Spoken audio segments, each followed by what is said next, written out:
Good morning. Thanks for waking up or staying up to join us on Newsnet Mornings. I'm Friar. Coming up on Newsnet, Acme may be getting a new water system. A local golf course built an ice rink. A Traverse City firearms company is taking a non-traditional approach. And a local church was made into a historical building. These headlines and others coming up, but first. Acme could be getting its own water system. A board of trustees in Acme approved a $16,500 contract with Gosling for a feasible study for the water system. A handful of property owners pay for the water through the Grand Traverse Band of Ottawa and Chippewa, but will open up opportunities for everyone, including incoming businesses in the area. It is said to deliver the results of the feasibility study by July. An update on the free mass distribution in northern Michigan. Grayling will be kicking off their customer appreciation event this weekend. With major changes happening in the new year, Grayling has stepped up to the challenge with its restaurant industry. On February 6th from 10 a.m. to 7 p.m., the city will be starting a customer appreciation weekend. Yep, everybody, they got together, kind of talked, and really all the locals have been a huge part in this, just keeping the businesses alive. Like what's behind us, you can see these, they're booked out a week in advance already. So if you want a reservation in one of these, you got to call them a week ahead. Also known as Thank You Grayling Days, it will be offering special deals and giving away 40 gift baskets. This event will be socially distanced and will have outdoor seating with reservations available inside igloos, shanties, heated tents, and even an ice rink to wait for your takeout. To learn more about the giveaways and dining options, visit downtowngrayling.com. In Traverse City at the Turtle Creek Stadium this morning, another 50,000 masks were unboxed and ready to be handed out. Available for pickup only, the distribution site will be open until 3 p.m. or until supplies run out. Masks are required to be worn at all times by everyone at the sites. Demand's up. You know, we had our first car pull in at 7 a.m. this morning right behind me, and I would say that we have a good, solid, steady stream going of people, and I'm actually running to go get more masks right now. With this first-come, first-served system, if masks do run out, the event will take place again in Kalkaska this Saturday. Additional masks will be distributed to local partners in the area. For more information on this and other locations, they can be found at minews.com. In Burton, a man was stabbed and killed after a break-in. On Valentine's Day, Jonathan Skaggs, a 25-year-old man, planned to break into his ex-girlfriend's home with knives accompanied by 3 others. Skaggs later died from multiple stab wounds while 2 additional victims were treated at the Hurley Medical Center in Flint. The offenders did flee the scene, but police were able to identify and locate them. All 3 suspects are lodged in the Genesee County Jail awaiting formal charges. A local golf course thought outside of the box and made an ice rink alongside their restaurant. Brad Dean, owner of the Interlochen Golf Course, was working on his outdoor dining plans until his son pitched an idea for an outdoor ice rink for him and his hockey teammates.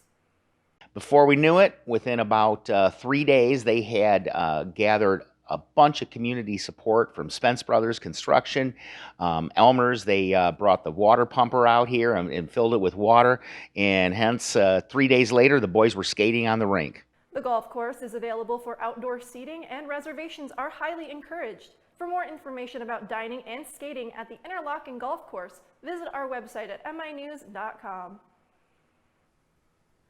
A Traverse City firearms company has been using a non-traditional method for their classes, guns without bullets.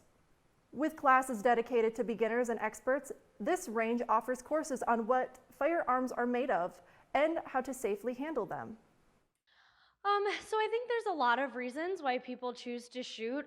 Right now, I have a lot of students who are either traveling more or maybe have had situations either recently or within the last couple of years that maybe scared them, and they kind of wanted some type of means to protect themselves in an environment that they felt less comfortable or less safe in.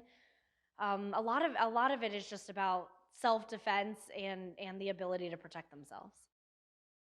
While working with beginners, Alicia Pilata says that being safe and comfortable is the most important thing to take from her classes.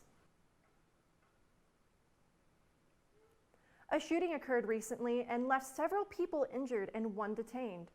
In Superior Township on Sunday night, 3 men suffered multiple gunshot wounds, and one of them was later detained as a suspected shooter.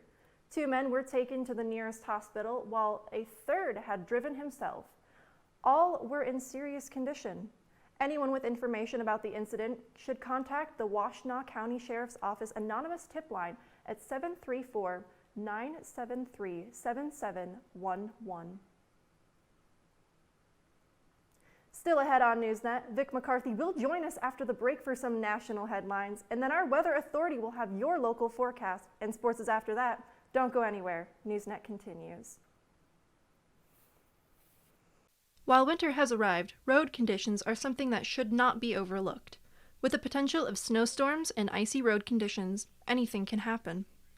Well, one of the biggest things that we see with accidents is you need to have good tires on, good snow tires, or at least good tires. A lot of people go into the first storm and they don't have their snow tires on, or their tires don't have enough tread on them.